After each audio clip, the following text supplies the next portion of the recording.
नमस्कार, स्वागत आहे तुमचे सायंकाळच्या बातम्यांमध्ये।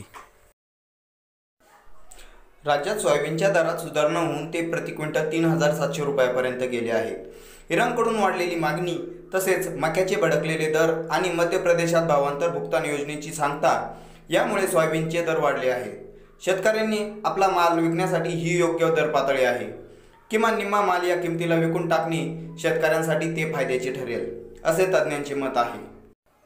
केंद्र सरकारने यंदाच्या हंगामासाठी सोयाबीनला प्रति क्विंटल 3399 रुपये कमीत कमी हमी भाव जाहीर केला होता, परंतु नोव्हेंबरमध्ये राज्यातील प्रमुख बाजारपेठांमध्ये 3100 ते 3300 रुपयांच्या दरम्यान भाव मिळत होता। दिवाळीच्या वेळी अनेक शेतकऱ्यांना मातीमोल भावाने सोयाबीन विकावे लागले।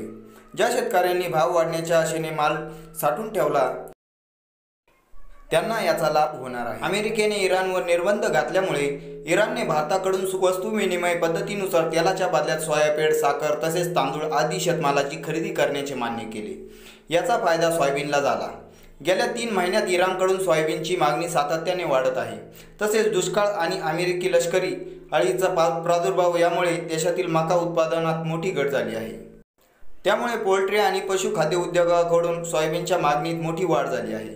मित्रांनो, तुम्हाला व्हिडिओ कसा वाटला कमेंट बॉक्समध्ये अवश्य कळवा। व्हिडिओ आवडला असेल तर व्हिडिओला नक्कीच लाईक करा व चॅनलला सबस्क्राईब करा। भेटूया पुढील व्हिडिओ सोबत, तोपर्यंत बघत राहा शेतकरी राजा यूट्यूब चॅनल। धन्यवाद मित्रांनो।